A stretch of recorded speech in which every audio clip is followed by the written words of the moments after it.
Affairs of Pakistan. Madam President, I would like to start by congratulating you on the assumption of the presidency of the Security Council this month. We are here at the United Nations in our capacity as chair of the G77 to continue to pursue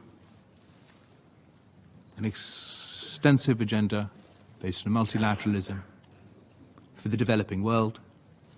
I am proud to say that under the chairmanship of Pakistan at the G77, under the chairmanship of Egypt at COP27, we saw a victory for multilateralism. We saw a victory for the developing world. And we saw a victory for climate justice with the addition of loss and damage to the COP27 agenda and the commitment to the establishment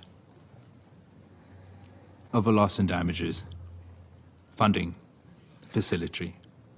There are indeed many benefits of multilateralism, and they're very evident.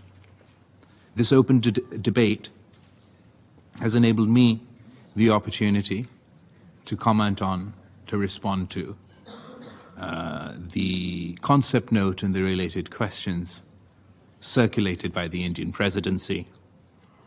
In our complex world, confronted by multiple threats and challenges, inclusive multilateralism, multilateral processes within the framework of the United Nations offer the most promising prospects for promoting peace and security, economic and social development, and effective responses to the several interlocking global challenges we face.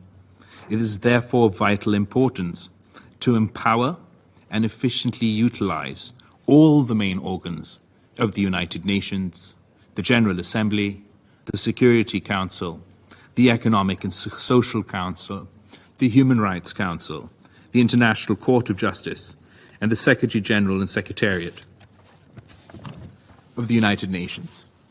We must also induct equality and democracy in the structures of global financial and economic governance, especially the Bretton Woods institutions. The UN General Assembly, the most universal global forum, must play a central role in reinforcing multilateralism and enhancing equity and justice in international relations.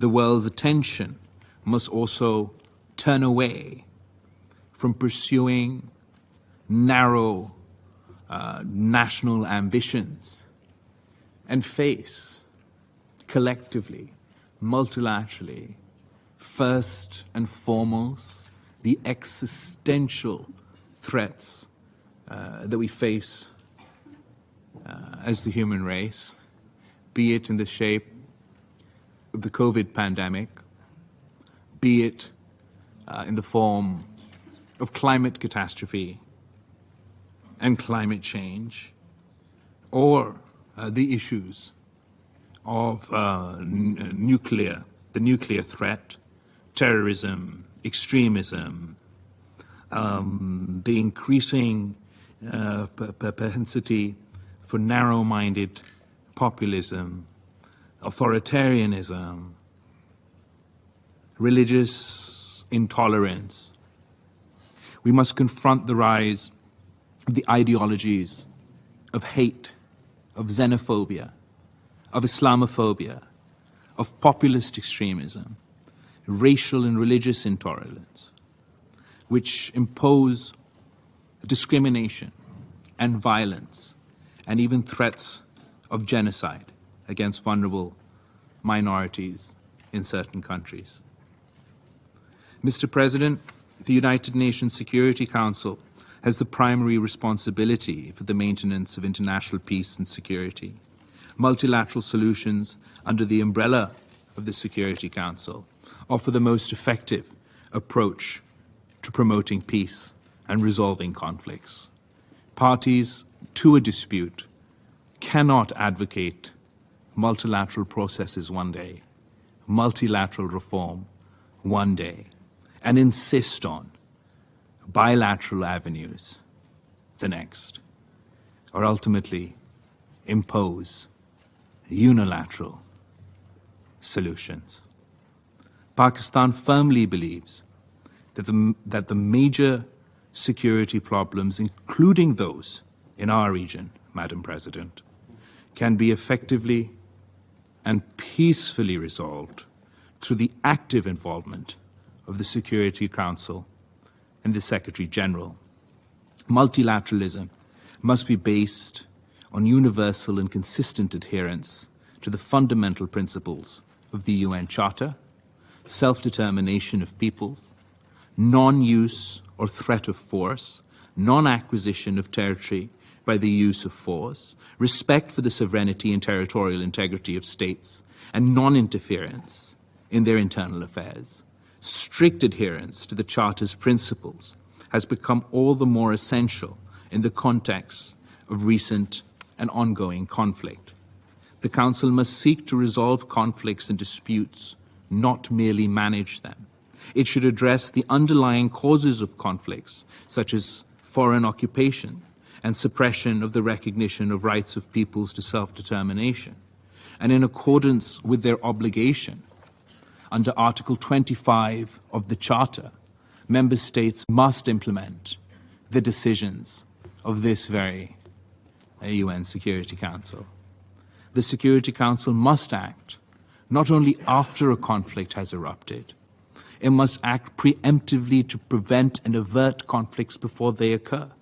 The Security Council should be enabled to meet automatically, without a procedural decision, on any item which is already on its agenda, if so requested by a Council member or a concerned state.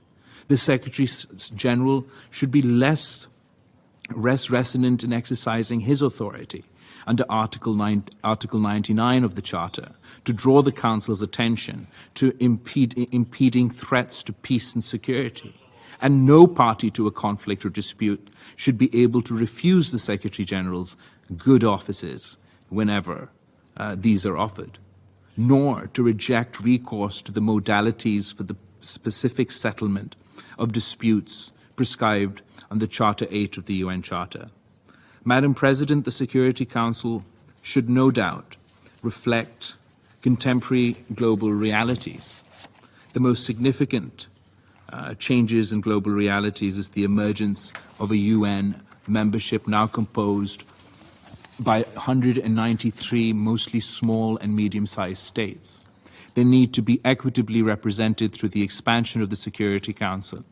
Adding new permanent members would numerically reduce the opportunities for the vast majority of the United Nations member states to be represented on the Security Council. We must adhere to the principle of sovereign equality of all, not the superiority of some. Surely we all believe that a further democratization of the United Nations, a further democratization of the UN Security Council, of the UN General Assembly, is what would empower this institution, would provide it with the moral authority to act. It does not serve the purposes of the United Nations to add more members to this elitist club, to expand the power of the tyrannical veto.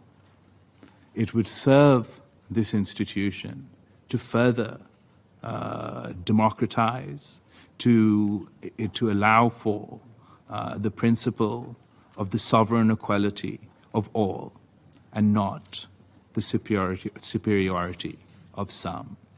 In the past, the Security Council has been unable to act due to differences among its permanent members.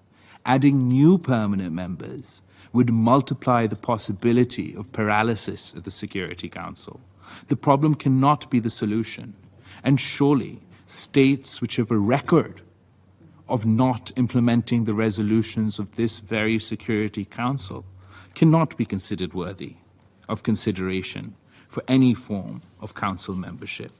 The proposal of the Uniting for Consensus group to create 11 additional non-permanent elected seats to the Council offers the most realistic option for an equitable and early reform of the Security Council.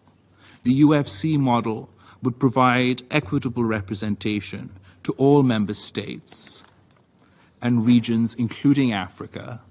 Periodic elections would enhance the accountability of the Security Council members. It would numerically and politically expand the influence and role of elected members in relation to the existing 5 permanent members. It would preserve the principle of sovereign equality.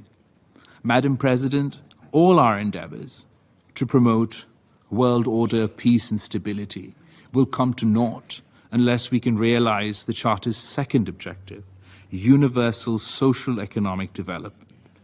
As a result of the COVID pandemic, raging conflicts and the more frequent and ferocious impacts of climate change, nearly 100 developing countries are in extreme economic distress. Pakistan has convened a ministerial conference of the Group of 77 in China tomorrow and day after to adopt a plan for emergency action and systematic reform in the international financial, trade and technology architectures to ease the suffering of 1 billion people in the global south and realize the sustainable development goals and environmental objectives. Finally, Madam President, in your concept note, you call on us to advise and suggest and ways and means to move the multilateralism reform agenda forward.